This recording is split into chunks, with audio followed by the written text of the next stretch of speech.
Choulin Daf Kafhet, on va commencer par les 8 dernières lignes de Kaf Zayin Amud Bet. Amar Rav Yehuda Mishum Rabbi Yitzchak ben Pinchas. En shechita le'of min haTorah. Sheneemar ve'shafach. Bishficha be'alma sagi. Il y a là un chidouche surprenant. C'est que la shrita, bien qu'elle soit obligatoire pour les animaux tels que le bétail, gros bétail, menu bétail, elle est obligatoire également pour les animaux sauvages que la Torah a permis de consommer, tels que, rappelez-moi, Ayal, Tsevi, Yahmour, Théo, Zamer, Ako, Dishon. Ce sont les 7 animaux sauvages qu'on appelle des Hayot Tehorot. Elles aussi, on se doit de faire la shrita. Le rof, les volailles, également, sont assujettis à la mitzvah de shrita. On doit faire la shrita au rof. La question est de savoir, est-ce que cette mitzvah de shrita du rof, est-ce que c'est mina Torah ou midera banan seulement? Rabbi Yitzchak ben Pinchas a dit à ses élèves, Rabbi Yitzchak ben Pinchas a dit quelque chose de choquant, en shechita le rof mina Torah. Dans la Torah, on ne parle pas clairement de la mitzvah de shrita par rapport aux volailles, uniquement par rapport aux animaux. Chez Nehemar, d'où on l'apprend, Veshafach. Qu'est-ce que ça veut dire Veshafach? Le pasouk s'exprime ainsi: Veish ish mi beni Israël ou minager agar betocham, asher yatzut tzet haya orof, asher yeachel, veshafach et damo, vechisaou be'afar. La Torah nous dit que celui qui a capturé soit une haya, soit un rof, alors il va verser son sang et il va le recouvrir avec de la terre. Qu'est-ce que ça veut dire? Il va verser son sang, c'est-à-dire qu'il va déchirer les simanim, le sang va couler et c'est tout. Ça veut dire qu'il faut tuer la volaille, mais pas obligatoirement avec une shrita qui est kéchéra. Ça peut se faire même avec, en déchiquetant les simanim, c'est aussi bien. Ce qu'on appelle nehira, même avec un couteau qui n'est pas kasher pour la shrita.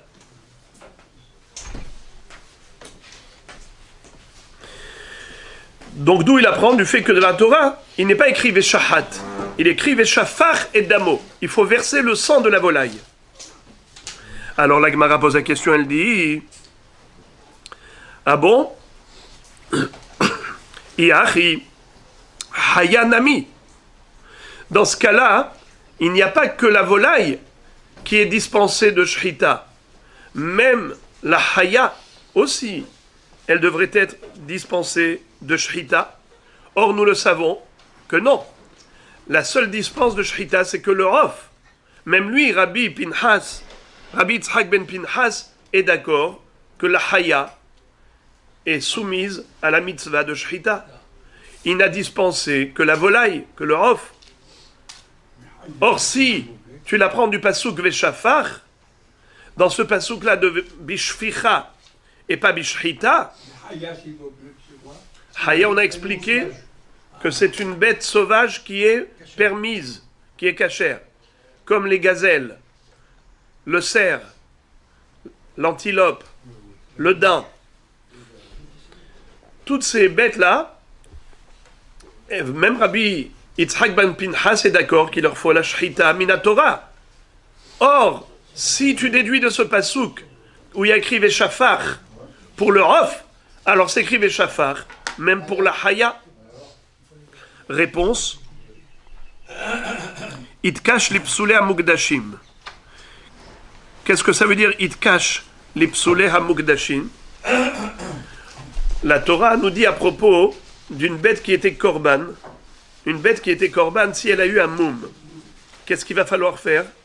Racheter la kedusha de ce korban pour transférer cette kedusha sur une autre bête ou sur de l'argent avec lequel on va acheter une autre bête. Et la première bête qui était korban, maintenant elle a été désacralisée.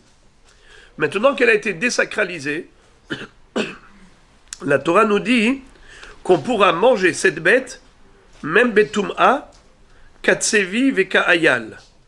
Qu'est-ce que ça veut dire?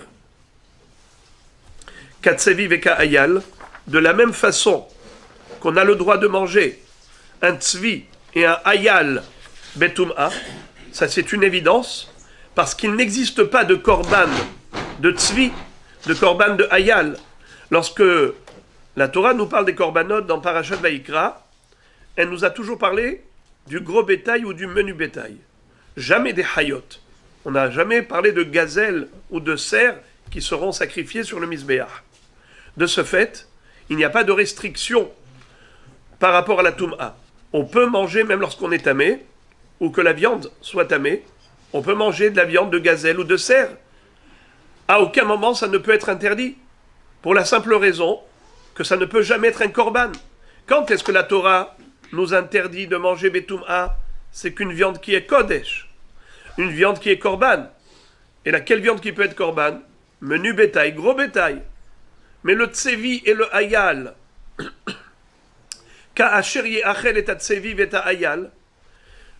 même un tamé peut manger tzvi et hayal sans aucun problème, puisque jamais le tzvi et le hayal ne peut être korban. Eh bien, du fait que la Torah est comparée le tsevi et hayal à la behema, quelle behema? Qui était psoulé à Mukdashin, je répète, imaginons un mouton, un agneau, qui était korban. Et voilà que maintenant, il a subi un défaut. L'agneau a été blessé.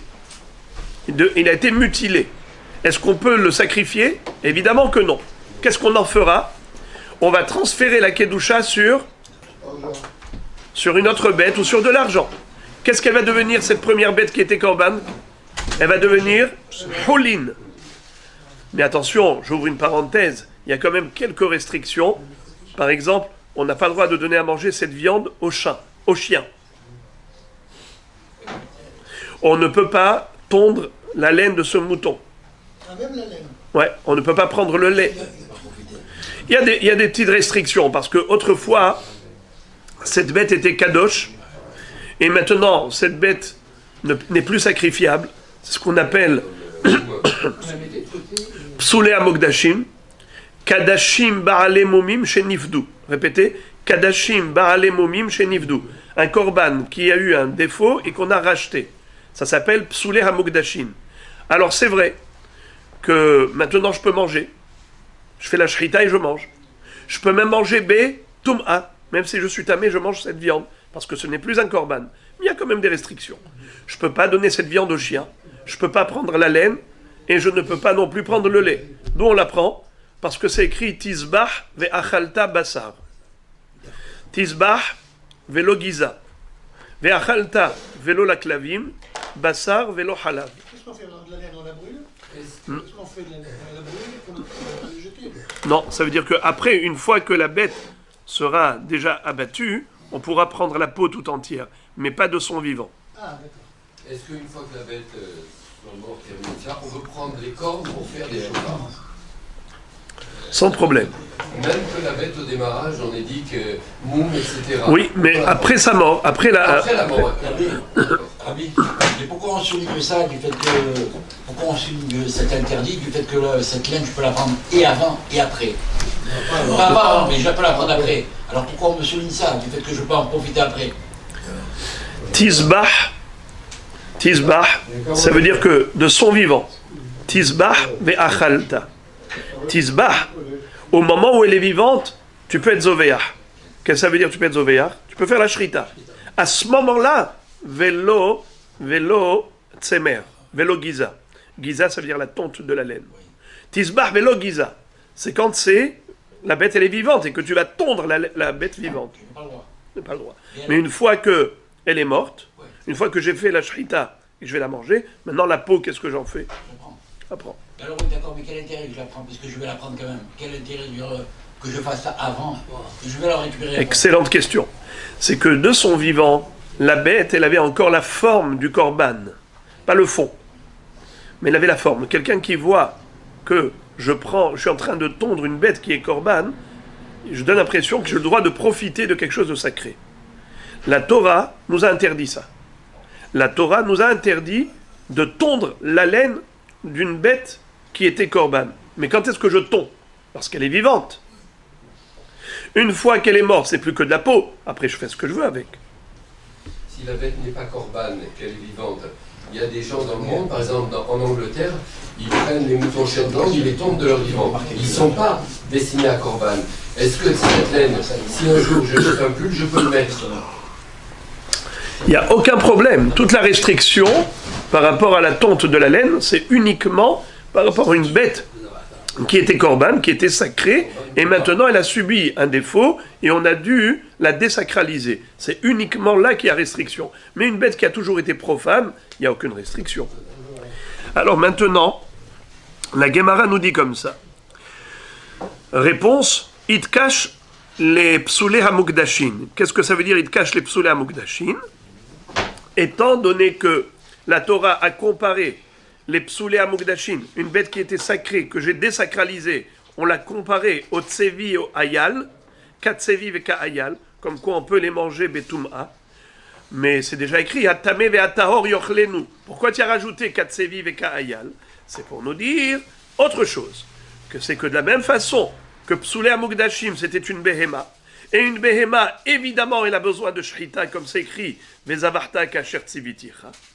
Ainsi, la haya, le tsevi, le hayal, a besoin de shrita. Alors, la Gemara pose la question, elle dit, dans ce cas-là, Rof Nami, it cache les behema, dirtiv zot torat behema, ve'arof. Qu'est-ce que ça veut dire? La Gemara dit, Beseder, tu m'as convaincu. Mais, dans ce cas-là, pourquoi est-ce que le rof aussi ne nécessite pas de shrita minatora? Si tu me dis que la haya a besoin de shrita, parce qu'on l'a comparé à behema dans le pasuk katsevi veka ayal, il y a aussi une comparaison qui est faite entre l'oiseau, la volaille, et la behema. Dans quel pasuk? Zot torat behema ve'arof. D'ailleurs, rappelez-vous, l'un des enseignements qu'on avait vu précédemment, c'est que la shrita doit se faire au niveau du cou. D'où on l'apprenait?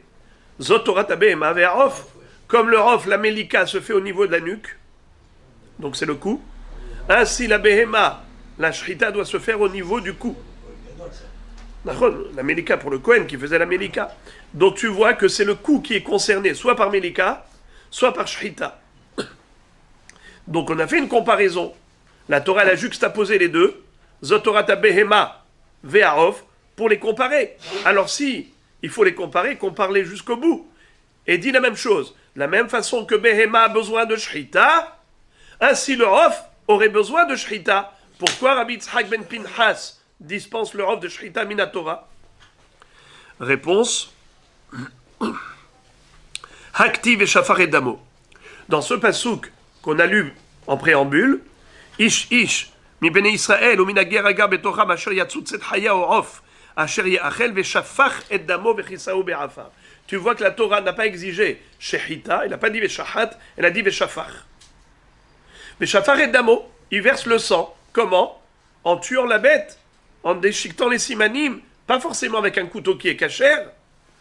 Alors, c'est la raison pour laquelle, de là a déduit Rabbi Yitzhak qu'en effet, pas besoin de shrita, il est suffisant de shficha, de verser son sang. La Gemara pose la question, elle dit Umay hazit de shadie le al-of shadi ahaya. Puisque tu as deux sujets par rapport à ce verbe, tu as haya et of. Alors pourquoi tu dis veshafar? Ça se rapporte à quoi? À of et pas à haya. Mais tu peux choisir délibérément l'inverse. Tu peux dire qu'au contraire, le of il a besoin de shrita parce que on l'a comparé à behema, zotorat à behema ve'aof, et la haya n'a pas besoin de shrita parce que c'est écrit veshafar dans ce pasuk. Ah, c'est marqué zotorat à behema ve'aof veshahat. Alors la Gemara dit, réponse, mistabra mishum de salik mine. La logique nous aiguille dans ce choix délibéré. C'est-à-dire, il est écrit, ish ish ki yatzutset haya orof veshafach et damo. Veshafach et damo. Damo shel mi? Shel haya ou shel off? Damo shel haof. Off, c'est-à-dire l'oiseau duquel on a parlé en dernier. Puisque dans l'ordre du pasouk, 1, 2, Chaya, Off, Veshafar. Veshafar, ça se rapporte au dernier. Le dernier sujet, c'était qui? Off. Ben voilà pourquoi. Off, ça lui suffit, Sheficha, verser son sang. Tu n'as pas besoin de Shechita. Par contre, Haya, oui, ça a besoin de Shechita, par comparaison avec la Behema, avec les psoulés à Mukdashim. Il ne faut pas dire que en général, Aya, ça comprend Behema, en général. On a besoin de... Très bonne question. Chez là, il y a femme et Od. On a écrit d'amour et pas de man, hein. On aurait pu. C'est pas très bien parce qu'en général, quand on parle de Haya dans la Torah, ça inclut Behema. Mais c'est pas. Chez Elayafa. Chez Elayafa. Dans le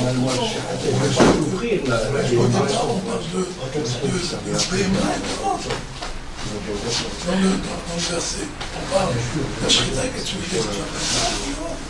Et là maintenant on se rapporte à la Haya.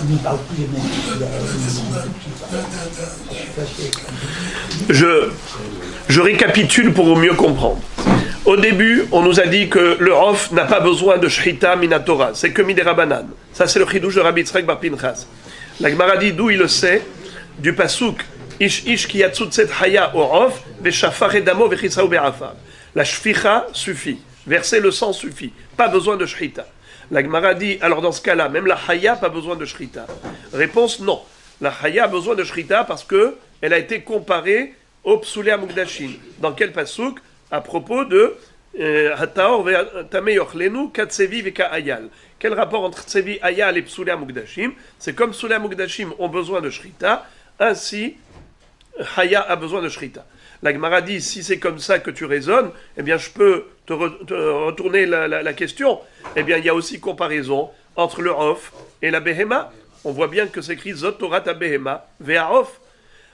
Réponse, le problème c'est que j'ai un autre pasouk qui me dit Veshafach. Ish ki yatzutset haya o Hof, Veshafach et damo. Donc tu vois que Veshafach suffit pour le Hof. Alors la Gemara dit, ben Veshafach suffit pour le Hof, ça peut, je peux dire le contraire. Veshafach suffit pour Haya. Et le Hof, il a besoin de Shrita par le Hekesh. Il te dit non, c'est pas un choix arbitraire que j'ai fait, c'est la logique qui m'a aiguillé. Pourquoi? Parce que il y a quand même ce pasouk Veshafach qui me dit pas besoin de Shrita, suffit Shficha. Tu prends un couteau même qui n'est pas cachère pour la Shrita, tu coupes les simanim n'importe comment, le sang y coule, tout va bien. Et pourquoi tu l'appliques à Hof et pas à Haya? Parce que la smichut de Veshafar, elle est par rapport à Haya. Ish ki yatzut set Haya au Hof, Veshafar et Damo. Donc le Veshafar, il est plus proche du Hof que de quoi? Que de Haya. Et là, quand vous dites tu prends n'importe quel couteau, on fait le couteau et il l'aiguise bien, pour ne pas faire souffrir la bête. Ça, c'est une philosophie qui n'a jamais été démontrée. Ah. C'est une conséquence, non? Il ne faut pas raisonner dans la halakha selon des philosophies, des théories qui ont été développées par la suite. Ça veut dire, une fois qu'on a la mitzvah de la shrita, alors maintenant on explique, c'est la meilleure formule pour ne pas faire souffrir la bête et ainsi de suite. Mais, appelle-le. Non, prends-le avec toi.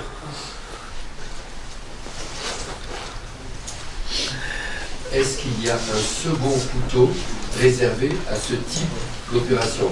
Il y a le couteau pour la shrita qui respecte toutes les normes et tout. Est-ce que, comme l'a dit notre frère, est-ce qu'il y a un couteau différent mais qui fait partie de tous les couteaux qu'ils avaient à l'époque? Le couteau d'ashrita, pour qu'il soit kasher, il faut qu'il soit had ve halak, lisse et tranchant. Or ici, on est en train de dire que Minatora, le Hof ne nécessite pas un couteau kasher. Il faut juste verser le sang. Le sang coule au travers de la gorge. Donc c'est là, il va y avoir une shficha. Mais j'ai pas besoin d'avoir un couteau cachère. Je peux déchiqueter les simanim. Qu'est-ce qu'on appelle un couteau caché? Non, mais ça c'est. Had behalak. On est dans le. Lisse et tranchant. On est dans le Inyan Moi, de la j'ai dû Koukma, faire, là, hein, on n'est pas dans la halachot, hein, attention. Une shrita, avant qu'il fasse, par exemple, mon père, quand il faisait la shrita, je l'ai vu avec son couteau, il vérifiait que la lame était bien lisse et qu'il n'y ait aucun problème. Vous avez dit en français ce que j'ai dit en hébreu. Juste une question, regarde. Les animaux sauvages, c'est dur à les attraper. Comment même on a vu pour Yaakov, il prend ton arc et tes flèches pour attraper les. Alors aujourd'hui, on ne peut pas, en tant que juif, tirer avec la flèche. Non, c'était pas. Comment ils font pour courir, pour attraper un animal Je pense qu'il s'agit de couteau.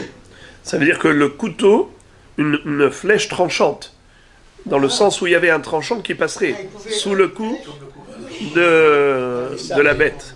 Et non, mais ma question la suivante, c'était comment on attrape ces bêtes sauvages qui courent comme. On met un mouton, un machin avec son calme. Généralement, on les capture d'abord. Mais après, on fabrique un petit enclos. C'est un enclos, tu l'enclos, tu mets de la dame straw, la Chazak, ça aussi. Mais dans le sens où, comme on a les deux ici, on a le masculin et le féminin. On n'a pas, ça paraît demain. Pas demain. Chazak, ça c'est une très bonne remarque. On a dit Veshafach et Damo, Vechisaou, Be'afar. Donc déjà Damo au masculin, ça devrait nous aiguiller par rapport au Rof.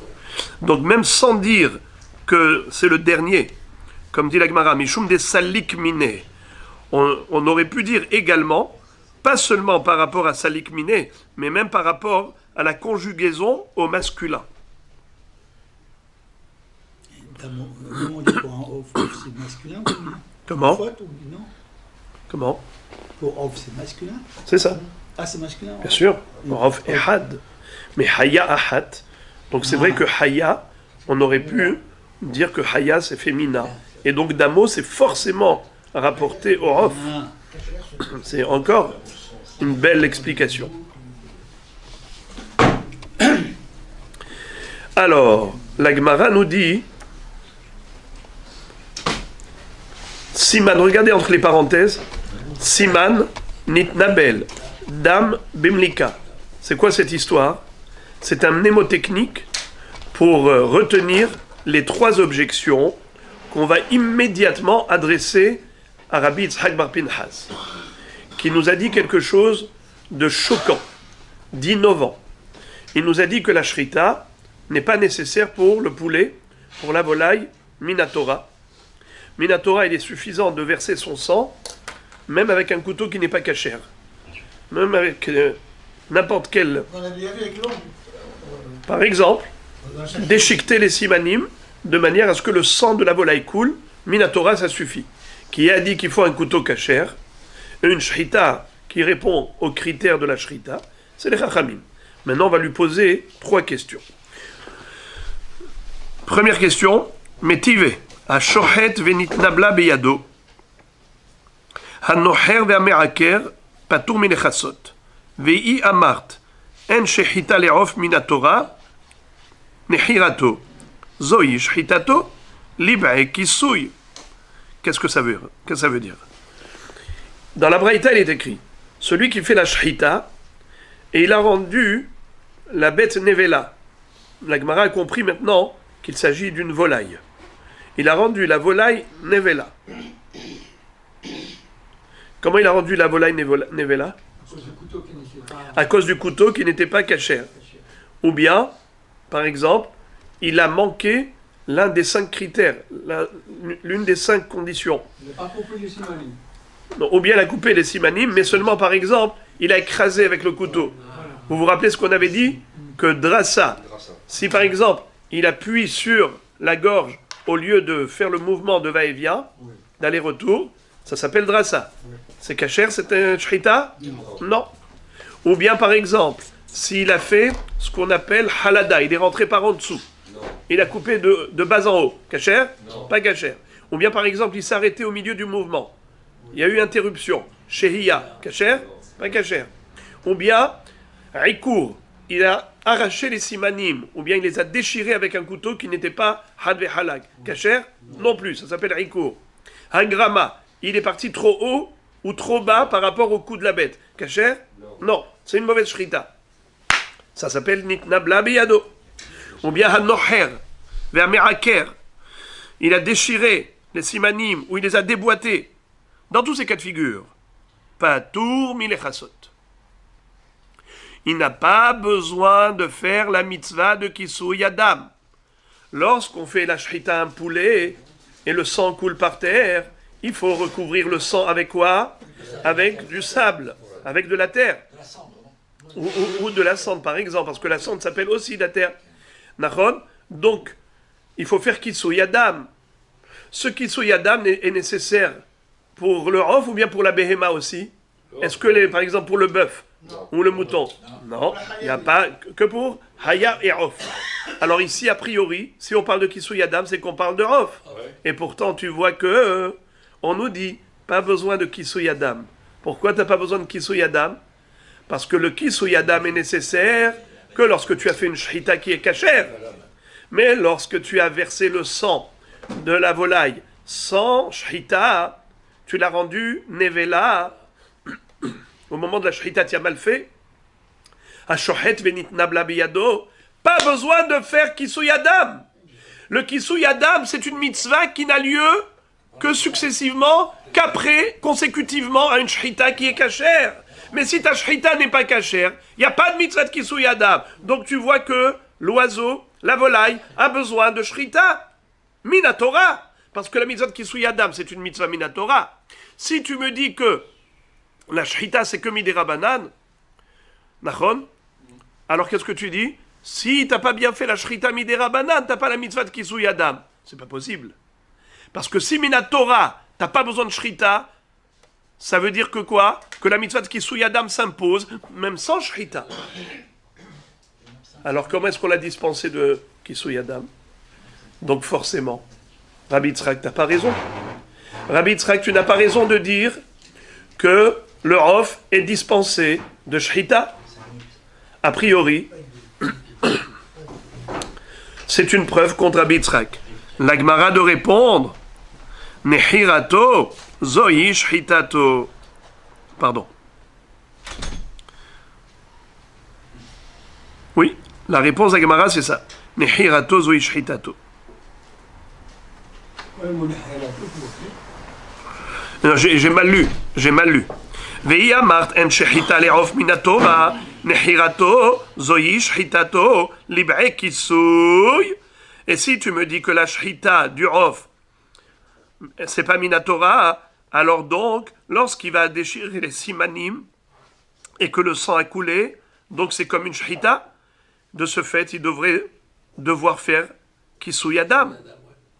C'est Zoï Shritato, je comprends pas. Niharato, Zoï Shritato, Mapito. C'est pas Shrita.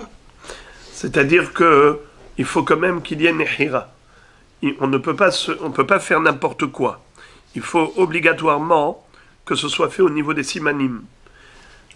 Déchiqueter les simanim pour que le sang coule de là-bas. On appelle ça shficha. Bravo. Ah, d'accord. Une question à deux. Nehira, c'est déchiqueter les simanim. Alors, la Nehira, déchiqueter les simanim, équivaut la shrita, puisque la Torah n'a pas exigé de vraie shrita pour le rof, elle a exigé que Nehira. Eh bien, c'est bon, ça s'appelle Veshafar, il devrait faire Kisou Yadam. Réponse, Misavart Berof, Lo Behaya. Qui te dit que cette braïta parle de rof? Il n'y a pas écrit à Shohet et à rof. Il y a écrit à Shohet Benitnabla Beyado. Peut-être qu'on parle de Haya. Et si on parle de Haya, évidemment que la Haya nécessite Shechita. Et donc s'il n'y a pas eu de Shechita kasher, il n'y a pas de mitzvah de Kisou Yadam. Mais en effet, pour un Rof, Rabbi Yitzhak te dirait que pour la volaille, même si la Shechita n'était pas valide, en tant que Shechita, c'est tout de même kasher de manger ce poulet minatora, et donc c'est sûr qu'il faut faire le kisouy Adam. puisque nehirato zoi shechitato. Est-ce que je me suis fait comprendre? Je répète, d'après lui, le Rof, Béhémet, n'a pas besoin de shechita. Et par conséquent, si on a déchiqueté les simanim et le sang a coulé, il faut faire Kisui Adam du Rof. Mais c'est seulement du Rof. Parce qu'en effet, la Torah n'a pas exigé de shechita kshera pour le Rof. Selon lui. Mais la Baraïta qui nous a dispensé de Kisui Adam, elle parlait de Haya. Car pour la Haya, Béhémet, il y a un Hiyuv de Shechita Minatora. Et puisque la Shechita n'était pas cachère, il n'y a pas de mitzvah de Kisui Adam. Donc c'est la différence. Le Rof n'a pas besoin de Shechita, le Haya a besoin de Shechita. Donc Haya, si tu n'as pas fait bien la Shechita, il n'y a pas de mitzvah de Kisui Adam. Le Rof, puisqu'il n'a pas besoin de Shechita, juste Shficha, eh bien tu fais Kisui Adam dans tous les cas de figure. Même si la Shechita n'était pas cachée. Pourtant, il fait le Hekesh entre. On a un temps avec le Hekesh. Qu'est-ce qu'on fait du Hekesh pour lui alors? Répondez vous-même, on l'a déjà dit hier. On avait dit que c'était pour nous enseigner. Non, l'emplacement, le coup. Que de la même façon que le Rof, Melika, c'est Batsava, dans le Roref, ainsi la Shechita, c'est Batsava. Pour chaque shechita. Chaque animal, on doit faire qu'il soit. Ouais. Même si on fait plusieurs shechita en même temps. Ouais. Et c'est la même personne qui doit faire? Non. Elle peut être faite par une autre personne. Bien sûr. Que le shochet. Bien sûr. On continue. Encore une question qu'on va adresser à Rabbi Yitzhak. Tashma, ha-shochet, ve'tzarich ledam, hayav lechassot. Ketzad ou ose, o noharo, o okro. Qu'est-ce que ça veut dire? Ma'ilav be'ov. Des kabae, les damés, les inicha. Question. Quel est le din si quelqu'un a fait la shechita d'une volaille ou la shechita d'une bête, mais il n'avait pas besoin de manger la bête, de manger la volaille. Ni haya ni off, il n'avait pas besoin de manger. Il a fait la shechita parce qu'il avait besoin du sang. À l'époque, il se servait du sang de la volaille pour empêcher les mythes de ronger les meubles et les tapis. Le sang de la volaille, quand on mettait à côté de ces endroits, eh bien les mythes fuyaient. Il y avait un effet comme ça, un rapport de cause à effet, soit par la mauvaise odeur du sang ou je ne sais quoi. En tout cas, c'était efficace et radical pour faire fuir les mythes. Alors maintenant, quelqu'un il fait la shechita de la volaille. Pourquoi? Parce qu'il a besoin de son sang. Et qu'est-ce qu'il veut faire avec le sang de la volaille? Pour faire fuir les mythes. Maintenant, le problème, c'est quoi? C'est que dès qu'il fait la shechita de la volaille, il est obligé de faire Kisui Adam.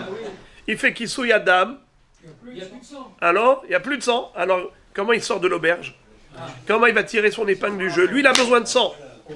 Alors on te dit comme ça. Un shohet vetzarich les dames, hayav lechassot. Quelqu'un qui fait la shechita, bien qu'il ait besoin que du sang, pas pour manger, il a le hiyuv de Kisui Adam. Alors ketzad ose, comment il va s'en sortir? O noharo, o okro. Alors qu'est-ce qu'il faut qu'il fasse? Il faut qu'il tue la bête cruellement. Comment? Il déchique les simanim, pas avec shechita, ou il arrache les simanim, pas avec shechita. Comme ça, il aura du sang, il ne pourra pas la manger, il n'y a pas de mitzvah de Kisui Adam. Oh, de là tu apprends que quoi? Qu'il y a une différence entre shechita kshera, où il y a le hiyuv de Kisui Adam, et la nehira, où il n'y a pas de hiyuv de Kisui Adam. Alors comment, Rabbi Yitzhak, tu me dis que Minatora, il n'y a pas de hiyuv de faire la shechita au rof? Bien sûr qu'il y a hiyuv, parce que s'il n'y a pas de hiyuv, donc il n'y a pas de différence. Que tu fasses nehira, tu déchiques les simanim, ou que tu fasses shechita, dans tous les cas de figure, tu ne pourras pas te servir du sang pour les mythes, parce que tu auras le hiyuv de faire Kisui Adam. Or, si tu vois que la Braïta a distingué entre les deux, mashma, que la shechita du rof, c'est minatora. C'est pour ça que s'il n'a pas fait shechita, il a fait nehira. Il a rendu le rof nevela. Il n'a pas besoin de Kisui Adam. Question. Réponse. Lo behaya des kaba'el et les dameh les lacha. C'est-à-dire ici, la Braïta ne parlait pas du tout d'un off. Elle parlait d'une haya. Et qu'est-ce que ça veut dire? Tsarich les dames, c'était pas pour se servir de ce sang pour faire fuir les mythes. Parce que ça, en effet, c'est que le sang de la volaille qui est efficace. Mais il se servait du sang de la gazelle ou du cerf, haya, après avoir fait la shrita, parce qu'il y avait aussi un intérêt avec ce sang. C'est quoi? Ils allaient colorer des fourrures avec le sang de haya. Regardez ce que dit Rashi. Lacha. Tseva, or, adom, shekorin, parka. Qu'est-ce que ça veut dire? Il se servait de son sang pour colorer en rouge les peaux, des peaux de bêtes. Donc, si on parle de haya, on a compris la réponse. Évidemment que haya, si je lui fais la shrita, alors il faut faire kisui adam. Mais si je fais kisui adam, comment je vais me servir de son sang pour colorer mes peaux? Je ne pourrai pas. Le conseil, c'est quoi? Eh bien, tue la bête cruellement, sans lui faire la shrita. Tu lui arraches les simanim, tu déchiquetes les simanim, vezéo. T'as pas besoin de faire une shrita kshera, parce que si tu fais une shrita kshera, tu seras obligé de faire kisui adam. T'as rien gagné. Toi, tu veux le sang. Vous allez me dire, et c'est quoi cette cruauté là? Hein? Ici, j'imagine qu'il y en a plus d'un qui ont des palpitations. Alors, il faut savoir une chose, c'est que Akadosh Baruch Hu a créé les animaux et les oiseaux, les minéraux, les végétaux, les animaux et les volailles et les poissons pour l'homme. Tamshilehu b'maaseh yadecha kol shata tahat raglav. Ça, c'est David Ameler qui a écrit dans Tehilim. C'est-à-dire que tous les êtres ont été offerts à l'homme. Adam Arishon a été créé le dernier, il a été installé dans le Gan Eden. Il est venu en dernier. Pourquoi en dernier? Parce que un invité d'honneur, on ne commence pas à éplucher les carottes et les pommes de terre devant lui. Il arrive, il met les pieds sous la table, tout est déjà prêt. Hachem a placé Adam Arishon dans un Gan Eden qui était plus que parfait. Il n'avait plus que mettre les pieds sous la table. Malachim, mosgin lo yain, vetsolin lo basar. Les anges étaient là pour lui filtrer le vin, pour lui faire le barbecue. Pas besoin de se fatiguer. Alors, puisque Akshboku il a créé tous ces êtres pour l'homme, qu'est-ce que tu es en train de me dire? Eh, mais c'est cruel, il est en train de tuer la bête pour la manger. Comment tu peux manger une bête? Mais t'es cruel. Réponse, c'est le but de la création de cette bête. C'est là où cette bête atteint son objectif, quand elle est utilisée par l'homme. Parfois, utilisée par l'homme pour manger, parfois pour autre chose. Donc si tu la bête pour une utilisation autre que manger, c'est aussi une utilisation qui est permise. Là, on ne dit pas tsar balechaim. Tsar balechaim, l'interdiction de faire souffrir une bête, c'est de son vivant, lorsque c'est gratuit, tu n'as rien à gagner, tu la fais souffrir gratuitement, mais lorsque tu as une utilisation précise, donc c'est pas gratuit, c'est pour quelque chose, c'est moutard. Et on peut vendre ensuite la bête à un goy, cette fois-ci, à un chien. Exactement, c'est un pasouk explicite dans la Torah. Lotochlu kol nevela, la guerre asher bish'arecha titenena va'achala, o machor la nochri. Ça veut dire, tu manges pas la nevela, tu la vends au goy. À propos de Kisui Adam, s'il vous plaît, quand vous parlez que Haya, on peut faire Kisui Adam, Haya, elle subit la Shrita. Par exemple, les autres animaux traditionnels, le Keves, le Haïl, le Par, on leur fait la Shrita. Est-ce qu'il y a besoin de la question de pourquoi il n'y a pas Kisui Adam pour eux, Kisui Adam? Pourquoi il n'y a pas de Kisui Adam pour eux? Ouais. Ça, c'est une bonne question. Faudra demander à Kadosh Baruch Hu. Mais c'est Kadosh Baruch Hu qui définit les règles. Parce que j'en ai parlé, j'ai dit, le rabbin nous dit Kisui Adam pour les d'accord, je comprends. Ah, d'accord, Pour les Chayot, il a parce dit, que c'est la ce question. que je lui ai dit, Non, il y a une réponse. les animaux traditionnels, quand Une ils réponse, sont il n'y a pas une réponse ils technique. seront shrités dans des établissements où le sang coule sans, on n'a pas besoin de ça pour le couvrir. Maintenant, on peut donner des philosophies, dire, il y a. parce qu'il y a le korbanot, en général, on utilisait le sang des bêtes pour asperger le korban, Oui. et ça c'est que pour Behema, pas pour Chaya, mais ce sont des philosophies. Et je n'aime pas donner des philosophies lorsqu'on étudie la halakha, je vais vous dire pourquoi. Parce que après, les gens posent des questions par rapport à la philosophie qu'on a émise comme hypothèse, et ils en font une halakha, ils posent des questions. Je prends un exemple, mais ça fait souffrir la bête. Cette question était récurrente. Combien de fois je l'ai entendu répéter ici? Mais ça fait souffrir la bête. C'est pas une question. Voilà. Alors ceux qui disent que la shrita c'est pour pas faire souffrir la bête, après ça ils posent cette question. Alors je n'aurais pas dit ça, je n'aurais pas eu droit à toutes ces questions. Il n'y a pas l'histoire du corbeau noir aussi qui, pour leur redonner une idée par rapport à ce qu'avaient fait les corbeaux. Je crois que c'est les corbeaux qui avaient. À ce moment-là, on parlait de volatile, voilà. Et les hayot. Pour ça qu'il vaut mieux ne pas donner de philosophie. Après on se retrouve coincé toujours. Troisième ligne. On leur déchiquette les sémanines. Quelle raison? On peut leur Comment? un coup de pistolet éventuellement. C'est bête qu'on va utiliser que pour. Parce que la Torah dit Veshafar. Veshafar, il faut verser le sang. Et le lieu du versement du sang, c'est la gorge.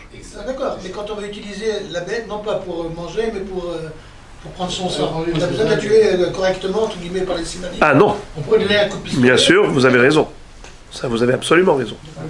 Si on veut manger, si on veut, je parle pas de haya, je parle pas de haya. Je parle de... Je parle de Khayab, je veux dire, on leur enlève des sémanines. Bravo. Haya, pas besoin d'afkaler au niveau des simanim. Haya, je fais ce que je veux. Je la tue comme je veux pour avoir son sang. Tashma, malak besakin, metame bgadim abetablia. Veia mart en shchita le'of minatora. Nehi nami, dechitavar le shidra ou mifreket, havia le terefa. Tehene la sakin, les tahara miden yevela. Alors ça c'est une question qui est profonde parce qu'elle nécessite quelques introductions. Première introduction, c'est que une nevela, elle est metama, c'est-à-dire la charogne d'une bête communique de l'impureté. Je prends une bête, je la tue avec un pistolet. Elle n'a pas été abattue rituellement, elle n'est pas consommable, elle s'appelle Nevela. Ou bien je lui fais une shrita qui n'était pas bien faite, elle s'appelle Nevela. Elle est morte naturellement. Ou elle est morte naturellement, elle s'appelle Nevela. Dans tous ces cas de figure, si je la touche, je deviens tamé. Si je la soulève, même sans la toucher, je la prends par exemple dans un sac, eh bien je deviens tamé. Rabotai, quel est le din pour une terefa? Une bête qui est terefa et elle est morte. Regarde. Une bête qui était terefa et qui est morte, toute seule. D'abord, elle était terefa. Par exemple, elle avait un trou dans les poumons. Elle s'appelle terefa. Elle avait un trou dans le cœur, une perforation dans le cœur. Donc, toutes ces bêtes-là qui ne peuvent pas vivre longtemps s'appelle terefa. Si je puis me permettre, je les appellerai mortes vivantes. D'accord? La bête qui est morte vivante, elle est terefa. Tout en étant vivante, elle est déjà destinée à mourir puisque elle a déjà l'un de ses organes vitaux qui est déjà atteint. Potentiellement mort. Si je la touche quand elle est terefa, quand elle est vivante, je deviens tamé? Non. Si elle est morte? Oui. Bravo. Si elle est morte? Oui. Très bien. Maintenant, écoutez quelque chose. Et là, vous allez entendre le hidouche. Si je prends un couteau de shrita, et à cette terefa-là, je lui fais une shrita. J'en avais tout moi. Maintenant qu'elle est morte, si je la touche, je deviens tamé? Oui ou non? Non. La chita lui a enlevé le... C'est ça, Michou Nevela. Bravo, Rabbi Yosef. La terefa, bien que, quand je vais lui faire la shrita, ça ne sert à rien, dans le sens où je ne peux pas la manger de toutes les façons. mais elle n'est pas nevela. Je ne peux pas la manger à titre de terefa, mais elle ne s'appelle pas nevela. Et puisqu'elle ne s'appelle pas nevela, elle ne communique pas de la toum'a. Si je la touche, je ne deviens pas tamé. C'est exactement comme une bête cachère. Une bête cachère, lorsque je lui fais l'abattage rituel, elle est morte. Si je la touche, je deviens tamé? Bien sûr que non. Parce qu'elle a été abattue avec shrita, kshera. Elle ne s'appelle pas nevela. Elle s'appelle shruta. Figurez-vous que la terefa, une fois qu'elle est shruta, elle s'appelle shruta et pas nevela. Terefa shruta. Et donc, elle ne communique pas de touma. Comment on peut expliquer ça, Rabbi? Quel est votre problème? C'est pas un problème, c'est-à-dire que je voudrais comprendre le processus. Parce que du fait que c'est. Parce que finalement, elle est comme ça, on elle devient comme ça, c'est bien, je comprends très bien. Mais comment on peut accepter le mécanisme de ce. Parce qu'elle est nigla, il y a le la shrita, elle est bien morte, elle est morte normalement. Je comprends. C'est normal. Mourir normalement, ça t'évite d'être. Non mais d'accord. Mais comment on peut comprendre, comment on peut accepter ça? C'est pas parce que c'est marqué. Vous n'étiez pas là il y a 5 minutes. Les absents, ouais. Vous auriez entendu tout ce que j'ai dit par rapport à la philosophie. Ça veut dire que la halakha, elle est rigoureuse, elle est cartésienne. Ne rentrez pas dans la philosophie. Nous avons des règles définies par un Kadosh Baruch Hu. La règle est la suivante. Une bête qui a été tuée, qui n'a pas été abattue rituellement, s'appelle comment? Nevela. Qu'est-ce qu'elle communique? Premièrement, interdit de manger. One. Deuxièmement, elle communique la toum'a. Très bien. Une terefa, je lui fais la shrita. Je peux la manger? Non. Si je fais la shrita, je peux la manger. Je répète. Une terefa. Ça veut dire qu'elle a un gros trou dans les poumons. Je lui fais shrita. Je peux la manger? Pourquoi je ne peux pas la manger? Qui est-ce qui m'a interdit de la manger? Dieu. C'est Dieu. Où est-ce que c'est écrit? Très bien. L'otochlu kol terefa. D'accord? Au bassar, bassade, terefa, l'otochelu, la kelef tashtechin oto. Répétons. Au bassar, bassade, terefa, l'otochelu, la kelef tashtechin oto. Très bien. Donc c'est clair, on ne mange pas. Maintenant, je lui fais la shrita. Est-ce qu'elle s'appelle nevela ou elle s'appelle terefa shruta? Bravo. Est-ce que, puisqu'elle ne s'appelle pas nevela, car qui est-ce qui porte le nom de nevela? C'est celle qui a été tuée autrement qu'avec shrita. Là, elle s'appelle nevela. Celle-là, puisqu'elle n'a pas été tuée autrement qu'avec shrita, elle a été tuée par la shrita, donc il n'y a pas de toum'a. C'est clair? Zéro. C'est comme une bête normale, en bonne santé, à laquelle je fais shrita. Si je la touche, elle communique la toum'a? Non. Alors, je résume. 3 niveaux. Une bête normale, en bonne santé. Je lui fais la shrita. Je peux, non seulement qu'elle ne communique pas d'atoum'a, en plus je peux la manger. Très bien. Terefa, je lui fais la shrita. Je ne peux pas la manger parce qu'elle est terefa, mais elle ne communique pas d'atoum'a parce qu'elle n'est pas nevela. Très bien. Par contre, une bête qui est morte toute seule, ou avec une balle, ou avec une mauvaise shrita, comment elle s'appelle? Nevela. La Torah, qu'est-ce qu'elle nous dit? Elle communique de la toum'a. Kol anogea benivlata itma. Ve'anose et nivlata itma. Très bien. Donc maintenant qu'on a compris ça, écoutez maintenant. Je prends une volaille. Une volaille qui est une charogne, c'est-à-dire un cadavre. J'ai tué la volaille avec une balle. Comment s'appelle cette volaille? Nevela. Je la touche, je deviens tamé? Faux. On avait déjà dit hier que la volaille échappe au din de Toum'a, de Nevela, uniquement lorsqu'on l'avale. C'est là qu'on devient tamé. Mais si on touche, il n'y a pas de Toum'a par le Maggar. Si on soulève, il n'y a pas de Toum'a par le Massa. Et nous mettons l'obe Maggar, velobe Massa.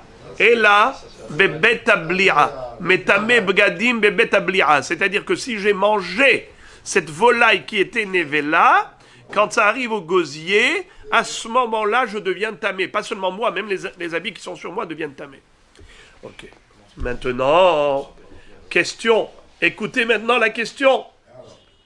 Quel est le din si je prends un couteau et je fais Mélika? C'est-à-dire, le Kohen, dans le Beth Amikdash, il ne faisait jamais la shrita aux volailles, les taurim, aux bnei yona, les tourterelles ou les colombes, comment il devait les abattre, que ce soit Ola ou Hatat, comment il devait les abattre? Avec l'ongle. Il enfonçait l'ongle dans la nuque, il allait briser la nuque, et ensuite rompre le siman ou les simanim. Le siman pour Korban Hatat ou les simanim pour Korban Ola. Maintenant les amis, la médika se fait avec l'ongle. Quel est le din s'il a fait avec un couteau? Il a pris un canif, il a enfoncé dedans. C'est comme s'il n'a rien fait du tout. Bravo. La médika n'est pas cachère. Il faut le faire avec son doigt, avec son pouce. Donc l'ongle, c'est avec l'ongle qu'il va faire la médika. S'il a fait avec un sakin, la bête elle est quoi? Alors écoutez bien. Malak besakin, tashma. Malak besakin, metame begadim, abet abli'a. La Braïta nous dit clairement, nette et précise, celui qui a fait Mélika avec un couteau, donc il a rendu comment? Nevela. Alors, maintenant que vous avez entendu ça, écoutez la beauté de la question, et si vous ne dansez pas, c'est que je ne me suis pas fait comprendre. Regardez ça. Malak besakin, metame begadim, abet abli'a. Si la Mélika était mal faite, avec un couteau au lieu de faire avec l'ongle, eh bien, le rof, il s'appelle Nevela, et il est metamé bgadim abet abli'a. Dès que tu avales, tu deviens tamé. Nachon. Fin de citation. Ve'i amart, en shechita lerof minatora, nehi nami, dechita var le shidra ou mifreket, ahavia le terefa, tehene le sakin, le tahara mide nevela. Elle est belle. Il lui dit comme ça. D'après toi, Rabbi Tzrak bar Pinchas, qui a dit que le rof n'a pas besoin de shrita minatora. Alors j'ai une question. Comment tu peux concevoir cette braïta qui te dit que le rof, qui n'a pas été bien méliqué, on a pris le couteau au lieu de mettre l'ongle, alors nevela. Ma pitom nevela. Moi je vois les choses différemment, je change de lunettes et je vais te dire comment je vois les choses. Moi je vois d'abord rupture de la nuque. Colonne vertébrale brisée. Qu'est-ce que ça nous donne comme résultat en général? Une bête qui a une colonne vertébrale brisée. Mahdi, comment elle s'appelle? Comment elle s'appelle? Elle s'appelle Terefa. Very good. Elle est Terefa. Elle est Terefa, donc je ne peux pas manger. Mais après ça, le couteau, il est rentré par derrière. Jusqu'où il arrive? Il a coupé les simanim. Quand il a coupé les simanim, comment ça s'appelle d'après toi, Rabbi Tzrak? Ça s'appelle abattage rituel, puisque tu as dit que le rof, pas besoin de shrita avec un couteau normal, avec les 5 critères de la shrita, comme on avait rappelé, drassa, shehiya, hagrama, ikur, halada, tout ça, ça n'existe pas pour le rof. Tu as dit qu'il suffit juste de déchiqueter les simanim. Mais voilà, il a déchiqueté les simanim. Il a pris son canif, il lui a déchiqueté les simanim de par derrière. Donc dans ce cas-là, d'après toi, cette nehira-là, ça devrait être considéré comme un abattage rituel, puisque toi tu as dit que d'après la Torah, il n'y a pas besoin de shrita, il suffit juste de nehira. Eh bien c'est ce qu'il lui a fait. Donc si c'est un abattage rituel, on devrait considérer que cette volaille n'est pas une charogne, un cadavre, mais une volaille abattue rituellement, et donc c'est vrai que tu ne peux pas la manger, parce qu'elle est terefa. Pourquoi terefa? Car l'os de la colonne vertébrale a été brisé. C'est d'air. Les hydrot terefot, ça tout le monde en est d'accord. Les dynimes de Terefa nous dit Rashi, même celui qui dit que on n'a pas besoin de shrita minatora pour le rof, mais il avoue que le rof est soumis et assujetti à toutes les halachot de trefot. Trefa. Lorsqu'un organe vital a été atteint dans la volaille, c'est terefa, tu ne peux pas manger. Ce qu'il n'exige pas, c'est l'abattage rituel tel qu'on le conçoit nous juifs, à savoir un couteau tranchant, aiguisé, lisse, sans la moindre faille. Ça, pas besoin. Ça, tu n'as pas besoin pour le rof minatora. Donc, dans ce cas-là, si tu me dis que la brisure de la nuque l'a rendu terefa, ok, je comprends. Mais pourquoi tu as dit que c'est aussi metame begadim, betablia? Pourquoi tu as dit que quand j'avale ce rof, si je le cuis et je le mange, je suis devenu tamé? Pourquoi je suis devenu tamé? Parce qu'il est nevela? Nevela? Mais d'après Rabbi Tzrak, il ne doit pas être nevela, puisque Rabbi Tzrak a dit que on n'a pas besoin de shrita. Si on n'a pas besoin de shrita, Donc n'importe quelle formule de déchiquetage des simanim, c'est aussi valable. Donc ce serait considéré comme un bon abattage. J'appellerais ça carrément un abattage rituel selon la Torah. Certes, les Chachamim ont exigé une belle shrita normale, mais ça, c'est pas toraïque, c'est rabbinique. Donc, le din de la Toum'a ne devrait pas exister ici, parce qu'elle n'est pas Nevela d'après la Torah. Donc, si elle n'est pas Nevela, donc même s'il avale, il ne devrait pas devenir tamé. Pourquoi la Braïta tout de même dit qu'il devient tamé comme si c'était une Nevela? Donc, je t'ai fait une démonstration de ton tort. Tu n'as pas raison, Rabbi Yitzhak. Tu as dit que le Hof n'a pas besoin de shrita. Si c'était vrai, pourquoi la volaille elle est Nevela? Si on l'a appelée Nevela, c'est que elle a besoin de shrita. Et comme il n'y a pas eu une bonne shrita de fait, tu es passé par derrière avec ton canif, tu lui as déchiqueté les simanim, ça c'est pas une shrita, c'est une vraie Nevela. Ça c'est une kushia bombe. Alors regardez la réponse qu'il va donner. Hu de Amar ki haitana. De Tanya Rabbi Eliezer Akapar Berebi Omer. מה תלמוד לומר כאשר יאכל את הצבי וגומר? וכי מה למדנו מצבי ואייל? מעתה הרי זה בא ללמד ונמצא למד. מקיש צבי ואייל לפסולי המוקדשין. מה פסולי המוקדשין בשחיטה? אף צבי ואייל בשחיטה. ועוף אין לו שחיטה מדברי תורה אלא מדברי סופרים. Fin de citation. Comment Rabbi Yitzhak a tiré son épingle du jeu? Il va dire, écoute, cette baraïta que tu m'as citée, c'est une kushia nucléaire, mais j'ai un abri, j'ai un dôme de fer. Je me suis réfugié derrière un autre Tana. Ce que tu m'as cité, c'est une baraïta, c'est un Tana. Moi, j'en ai un autre. Il s'appelle Rabbi Elazar Hakapar. Et ce Rabbi Elazar Hakapar, qui est aussi un Tana, n'est pas d'accord avec la baraïta que tu m'as citée. Et d'ailleurs, la Gemara, tout de suite après, va dire, c'est qui l'auteur de cette baraïta qu'on vient de citer, qui nous dit clairement qu'un Hof a besoin de shrita? Eh bien, on va trouver finalement que l'auteur de cette baraïta, c'est Rabbi. Rabbi, c'est-à-dire Rabbi Yehuda Nassi, le rédacteur de la Mishnah. Rabbeinu Akadosh. Lui, c'est lui qui dit que la shrita est nécessaire même pour le Hof, exactement comme pour Behema et Haya. La Torah exige une shrita pour le Hof. Et si ça n'a pas été respecté, le Hof est Nevela. C'est lui l'auteur de cette baraïta qu'on vient de lire. Mais il y a des opposants. Il y a d'autres Hachamim qui ne sont pas d'accord avec Rabbi. Comment s'appelait ce Tana? Rabbi Elazar Hakapar. Lui, qu'est-ce qu'il va dire? Il va nous dire, premièrement, la Haya, elle a besoin de shrita. D'où tu le sais? Par comparaison que la Torah a faite entre Psoulé Hamugdashin et Tzvi ve Ayal.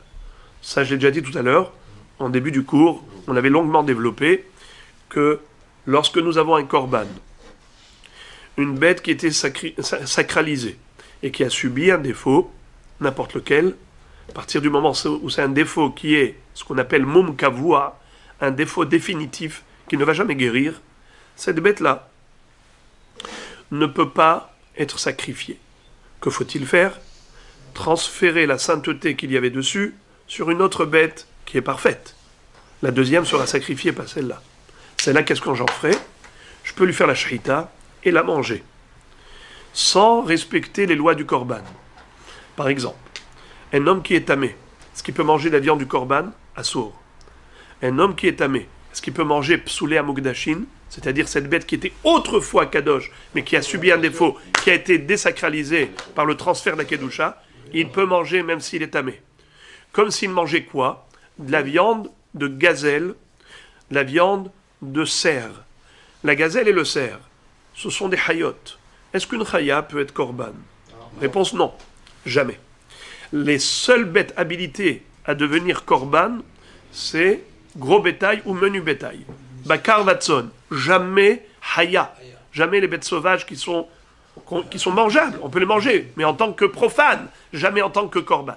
Alors, de la même façon, qu'il n'existe pas de restriction par rapport à l'impureté lorsque je veux consommer une haya, Ainsi, il n'y a pas de restriction d'impureté lorsque je veux consommer une béhéma qui était autrefois kadosh, qui a subi un moum et que j'ai désacralisé, qui s'appelle psoulé amukdashi. La Gemara cherche à comprendre. Plutôt, Rabbi Lazar et Kapar cherche à comprendre. Qu'est-ce que tu avais besoin de rajouter ces deux mots? Katseviv et Ka'ayal. Tu pourras manger la viande de ce ex-korban, comme ça que je l'appelle, ex-korban, qui n'est plus korban aujourd'hui. Atame ve atahor yochlenu yahdav yochlenu katseviv et Ka'ayal. Le pur et l'impur peuvent manger dans la même assiette tranquillement, sans restriction, comme s'ils mangeaient de la viande de gazelle et de cerf. Qu'est-ce que tu as besoin de me parler de la gazelle et du cerf? J'ai compris, tu m'as parlé en hébreu, tu m'as dit Atame ve'atahor yochlenu. Ça suffit pas? Pourquoi tu me rajoutes katseviv ve'ka'ayal? C'est pas pour rien. Il n'y a pas de mot inutile dans la Torah. C'est pour comparer. C'est pour comparer le tsevi ayal à behema. Comme la behema nécessite korban, sans équivoque, vezavarta kasher tsivitira. Moshe Rabbeinu nous a enseigné les lois de Shrita par rapport aux behemoth, aux animaux. Ainsi, il faut appliquer la shechita même aux bêtes sauvages telles que la gazelle, telles que le cerf. Quand tu veux manger, tu dois faire la shrita. Ok, et ce même Rabbi Lazar Akapar qui a développé cette théorie, il continue en conclusion en disant mais off, la volaille, pas besoin de shechita minatora, que midérabanan. Il dit clairement, net et précis, pas besoin de shechita pour le off. C'est sur lui que s'est appuyé le Emora, Rabbi Yitzhak bar Pinchas. Donc lui, il a été possèque, comme ce Tana. Tu veux lui faire un reproche? Pourquoi est-ce qu'il a décidé de trancher la halakha comme ce Tana? Il a le droit. Alors maintenant, on va poser la question, alors c'est qui l'opposant? C'est qui dit que, oui, la Torah exigeait une shechita même pour le rof? C'est Rabbi. Regardez ça. Mantana de Paligale de Rabbi Lazar et Kapar, Rabbi de Tanya, Rabbi Omer, Vezavarta kasher tziviticha, Melamed, Shenitztava Moshe, Ala Veshet, Ve'ala Kane, Ve'al Rov Ehad Be'of, Ve'al Rov Shnaim Ba'behema. Eh bien, c'est Rabbeinu Akadosh qui lui va dire que Akadosh Baruch Hu avait enseigné à Moshe Rabbeinu toutes les lois de la shechita oralement. Il y a juste 3 mots dans la Torah. Vezavarta, kasher tziviticha. Tu vas faire l'abattage rituel tel que je te l'ai ordonné sur le mont Sinaï. Ça veut dire quoi? Que toute ma Masechet Hulin que nous étudions, frères et amis, tout ça, c'est Torah Shebe'alpe. Toutes ces halachot ont été enseignées oralement. Parce que dans la Torah écrite, il y a écrit l'abattage rituel. Mais c'est quoi rituel? Quel rite? Le rite a été défini oralement. Maintenant, parmi ces halachot, entre autres, nous dit Rabbeinu Akadosh, il y a beaucoup de halachot orales, elles sont pratiquement toutes orales. Regardez ce qu'il dit. Nitztava Moshe ala veshet ve'ala kane. La shechita se fait au niveau des simanim, pas n'importe où dans le corps. Veshet, l'œsophage. Kane, la trachée. Ve'al rov echad be'of ve'al rov shnaim ba'behema. C'est-à-dire, si c'est une volaille, ça suffit de faire la shechita d'un seul siman, ou l'œsophage ou la trachée. Combien? La majorité. Tu dois couper combien au minimum? La majorité, 51% du cylindre, soit de la trachée, soit de l'œsophage. Maintenant, si c'est une behema, il faut shriter les 2 simanim. Le rov du canet, trachée, et le rov du veshet, œsophage. Shnaim, baba. Vous voulez, Rabbi Meir, vous voulez vous régaler? Regardez Tosfot. Regardez tous Tosfot. Ve'al rov ehad be'of, ve'al rov shenaim ba'behema. Regardez comment dit Tosfot quelque chose de très beau. Yesh mefarshim, de darish begemataria, de ka'asher, alef ehad be'of, shin shenaim ba'behema, resh rubo shel ehad kamohu, rov ehad be'of, ve'rov shenaim ba'behema. Rachetevot et mafriah shel ka'asher, haverubo shel ehad kamohu. Regardez Rabotai encore une fois, comment dit le pasouk. Vezavarta ka'asher tziviticha. Qu'est-ce que ça veut dire? Vezavarta ka'asher tziviticha. Aleph, c'est. Hein? Echad, Tu abattras comme je te l'ai enseigné, ordonné. Écoutez bien le mot Ka'asher. Kaf, Aleph, Shin, Resh. Alors prenez d'abord le Aleph. Ka'asher, le Aleph, la deuxième lettre. C'est Ehad Be'of. Shin, c'est Shenaim Babehema. Le Resh à la fin et le Kaf du début, c'est Rov Kamohu. Ça veut dire Rov Kekulo. Ça veut dire que quand tu fais la majorité, que tu as coupé la majorité, 51% au moins du siman, c'est comme si tu avais coupé les 100%. Tu n'as pas besoin de couper la totalité de la trachée ou de l'œsophage, même le Rov suffit. Et ça, c'est Ramouz, bien que ce soit oral, mais c'est déjà mentionné de manière allusive dans le mot lui-même de Vezavarta Ka'asher Tzivitira. Ka'asher, Aleph, Ehad, Baof, Shin, Shenaim Babehema, Resh, Kaf, Rubo Kekulo, Rubo Kamo. Je comprends pas une chose. Rabbi Yitzhak,